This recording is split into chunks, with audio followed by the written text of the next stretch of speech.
Assalamualaikum warahmatullahi wabarakatuh. Hai teman-teman semua, apa kabarnya hari ini? Semoga kalian sehat selalu ya. Perkenalkan, nama saya Ahmad Taufik Rohman, NIM 19010016139.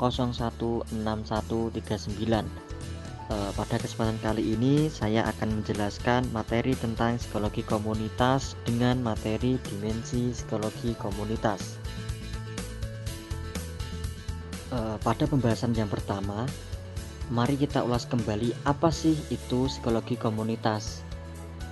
Psikologi komunitas merupakan salah satu cabang ilmu psikologi di mana di dalamnya ini banyak menggunakan teori, konsep, serta hasil penelitian dari psikologi sosial untuk memperdayakan individu serta kelompok-kelompok masyarakat dalam suatu komunitas tertentu. Nah, ada beberapa ahli yang mendefinisikan psikologi komunitas.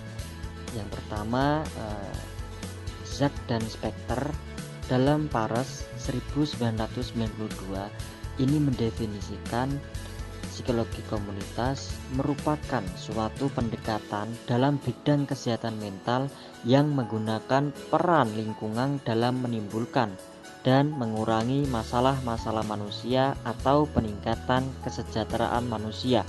Nah, sedangkan menurut Heller dan Monahan dalam Korchin 1976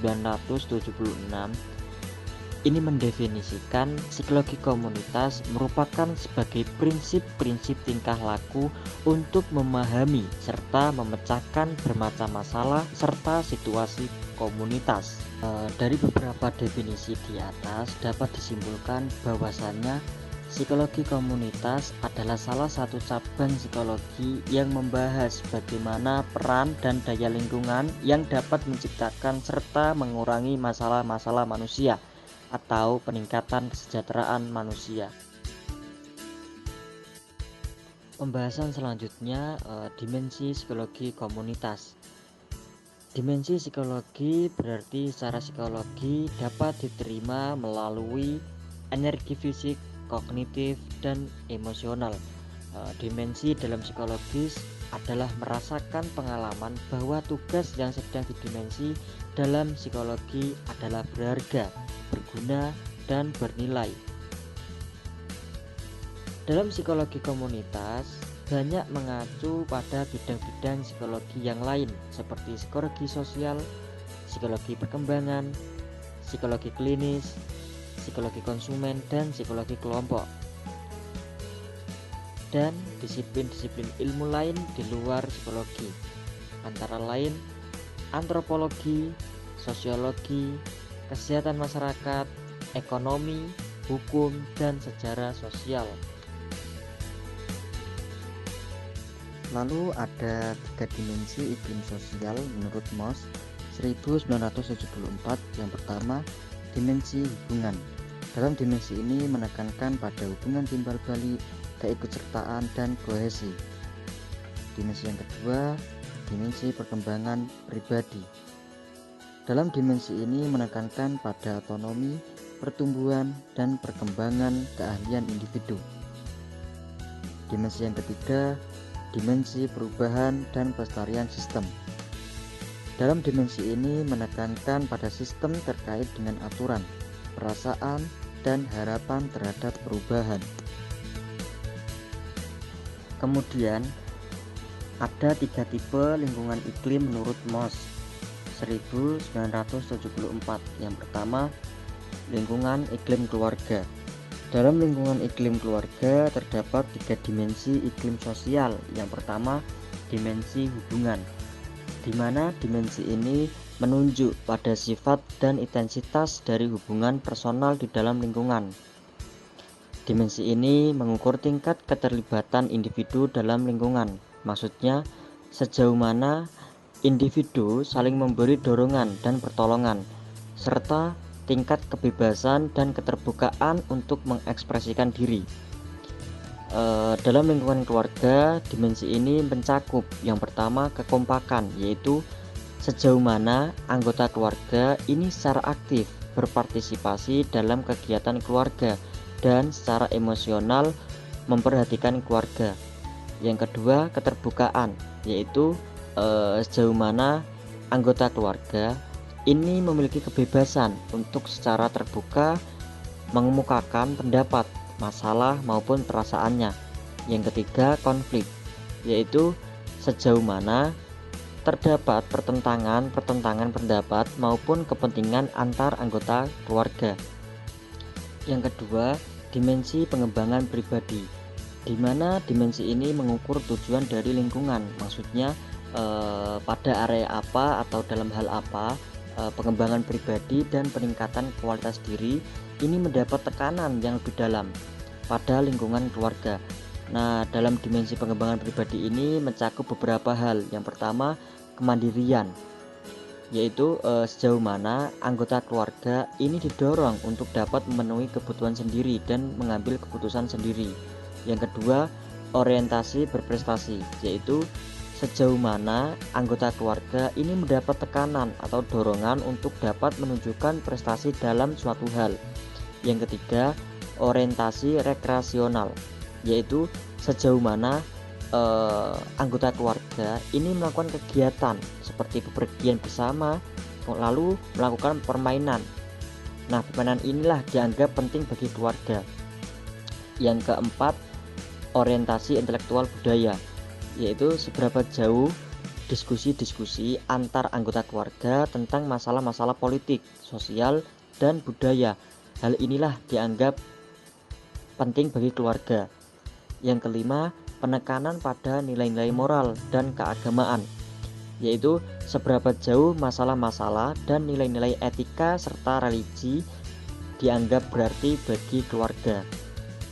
Dimensi yang ketiga, dimensi pemeliharaan dan perubahan sistem, di mana dalam dimensi ini mengukur tingkat keteraturan dan kejelasan dari apa yang diharapkan oleh lingkungan, tingkat pengawasan yang berlaku, dan respon terhadap perubahan dalam lingkungan. Dalam lingkungan keluarga, dimensi ini mencakup yang pertama, peraturan, yaitu jumlah dari struktur formal seperti aturan-aturan, jadwal-jadwal dan sebagainya yang berlaku dalam keluarga. Yang kedua, pengawasan, yaitu sejauh mana suatu hal boleh dilakukan dan tidak boleh dilakukan oleh anggota keluarga. Dalam iklim sosial, suatu lingkungan ini mempunyai pengaruh yang berarti terhadap individu yang tinggal di dalamnya. Demikian pula halnya dengan keluarga. Nah, keluarga ini merupakan lingkungan terpenting bagi pembentukan kepribadian anak dan mempengaruhi pandangan anak terhadap diri sendiri dan lingkungannya. Yang kedua, lingkungan iklim organisasi. Dalam lingkungan iklim organisasi terdapat 4 dimensi iklim sosial. Yang pertama, dimensi hubungan. Dalam dimensi ini mencakup aspek interaksi yang dilakukan pegawai dengan sesamanya dan personil organisasi lainnya serta kepada organisasi itu sendiri. Adapun skala yang termasuk dalam dimensi ini adalah kerjasama, keintiman, keterbukaan, kedekatan, dan keterlibatan. Selain itu, hubungan ini juga mengukur sejauh mana keterlibatan personal yang ada di dalam organisasi dalam aktivitas sehari-hari. Yang kedua, dimensi pertumbuhan dan perkembangan pribadi. Dalam dimensi ini berorientasi pada tujuan organisasi dalam mendukung pertumbuhan atau perkembangan pribadi dan motivasi individu yang ada di dalam organisasi untuk tumbuh dan berkembang. Nah, adapun skala iklim organisasi yang dapat dikelompokkan ke dalam dimensi ini adalah minat profesional, menghalang-halangi, percaya, standar prestasi, dan orientasi pada tugas yang diemban oleh pegawai. Dimensi yang ketiga, dimensi perubahan dan perbaikan sistem. Dimensi ini membicarakan sejauh mana iklim organisasi mendukung harapan, memperbaiki kontrol, dan merespon perubahan yang terjadi. Adapun skala iklim organisasi yang termasuk dalam dimensi ini adalah kebebasan staf, partisipasi dalam pembuatan keputusan, tekanan bekerja, kejelasan bekerja, dan pengawasan. Dimensi yang keempat, dimensi lingkungan fisik. Dalam dimensi ini menjelaskan mengenai sejauh mana lingkungan fisik seperti fasilitas, sarana dan prasarana dapat mendukung harapan pelaksanaan tugas pegawai. Nah, adapun skala iklim yang termasuk dalam dimensi ini diantaranya adalah kelengkapan sarana dan prasarana, kenyamanan dan keamanan kerja pegawai. Yang ketiga, lingkungan iklim sekolah. Dalam lingkungan iklim sekolah terdapat 4 dimensi iklim sosial. Yang pertama, dimensi hubungan. Dalam dimensi hubungan, mengukur sejauh mana keterlibatan peserta didik di dalam kelas, sejauh mana peserta didik saling mendukung dan membantu, dan sejauh mana mereka ini dapat mengekspresikan kemampuan mereka secara bebas dan terbuka. Mus mengatakan bahwa dalam dimensi ini mencakup aspek afektif dari interaksi antara peserta didik dan antara peserta didik dengan guru. Nah, adapun skala iklim kelas yang termasuk dalam dimensi ini diantaranya kekompakan, kepuasan, dan keterlibatan. Maksud dari keterlibatan ini misalnya mengukur sejauh mana para peserta didik ini peduli dan tertarik pada kegiatan serta berpartisipasi dalam diskusi di dalam kelas. Yang kedua, dimensi pertumbuhan dan perkembangan pribadi. Dalam dimensi ini disebut juga dengan dimensi yang berorientasi pada tujuan, membicarakan tujuan utama kelas dalam mendukung pertumbuhan atau perkembangan pribadi dan motivasi diri. Nah, adapun skala yang termasuk dalam dimensi ini diantaranya kesulitan, kecepatan, kemandirian, dan kompetisi. Maksud dari kecepatan ini misalnya mengukur bagaimana tempo cepat atau lambatnya pembelajaran yang berlangsung. Yang tiga, dimensi perubahan dan perbaikan sistem. Dalam dimensi ini membicarakan sejauh mana iklim kelas mendukung harapan, memperbaiki kontrol, dan merespon perubahan. Nah, adapun skala yang termasuk dalam dimensi ini diantaranya formalitas, demokrasi, kejelasan aturan, dan inovasi. Maksud formalitas dalam skala ini misalnya mengukur sejauh mana tingkah laku peserta didik di dalam kelas ini berdasarkan aturan yang berlaku. Yang keempat, dimensi lingkungan fisik. Di dalam dimensi ini menjelaskan mengenai sejauh mana lingkungan fisik seperti fasilitas, sarana, dan prasarana sekolah ini dapat mendukung harapan pelaksanaan tugas.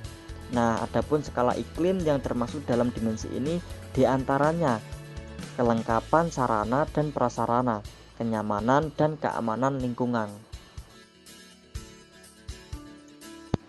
Kemudian pembahasan selanjutnya sense of community.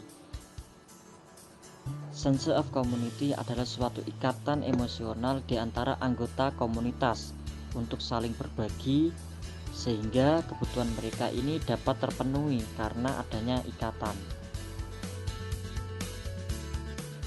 Nah, ada beberapa ahli yang mendefinisikan sense of community, salah satunya Sarason 1976. Sense of community adalah perasaan psikologis masyarakat sebagai rasa saling berbagi tanggung jawab dan tujuan menjadi bagian dari suatu kelompok. Seseorang dapat bergantung dan berkontribusi. Anggota komunitas memiliki rasa saling memiliki satu sama lain dan merasa mempunyai satu kesukaan yang sama. Sedangkan menurut MC Milan dan Chavis 1986 mendefinisikan sense of community adalah perasaan di mana sekelompok orang merasa saling memiliki dan merasa saling ketergantungan satu sama lain dan percaya bahwa kebutuhan mereka ini akan terpenuhi melalui komitmen kebersamaan. Untuk memahami konsep sense of community atau rasa kebersamaan, kita juga perlu memahami lebih rinci mengenai elemen atau dimensi dari sense of community. Nah, terdapat 4 elemen atau dimensi sense of community menurut MC Milan dan Chavez 1986. Yang pertama, keanggotaan, yaitu perasaan memiliki atau berbagi perasaan saling terikat satu sama lain karena menjadi satu kesatuan dalam komunitas. Yang kedua, pengaruh, yaitu perasaan anggota bahwa individu dipengaruhi oleh komunitas dan individu ini juga mempengaruhi komunitas. Yang ketiga, integrasi dan pemenuhan kebutuhan, yaitu pada adanya perasaan bahwa sumber daya dalam komunitas ini akan dapat dipenuhi dengan menjadi anggota komunitas. Maksudnya anggota komunitas ini akan terpenuhi kebutuhannya secara personal. Nah, apabila mereka ini berpartisipasi dalam komunitas. Dalam hal ini anggota komunitas akan memenuhi kebutuhan orang lain dan pada saat yang sama anggota yang lain memenuhi kebutuhannya sendiri. Yang keempat, berbagi pengalaman emosional, yaitu perasaan bahwa kejadian penting dalam komunitas ini dilakukan pada tempat dan waktu secara bersama dengan anggota lainnya. Maksudnya berbagi pengalaman emosional yang muncul sebagai hubungan positif dari adanya interaksi antar anggota dalam kegiatan bersama, maupun yang paling penting bagi komunitas sehingga menimbulkan kedekatan antar anggota dan kemauan untuk memberikan investasi atas penghargaan yang diperolehnya dari komunitas. Cukup sekian penjelasan dari saya, kurang lebihnya mohon maaf. Terima kasih atas partisipasinya dan waktunya. Wassalamualaikum warahmatullahi wabarakatuh.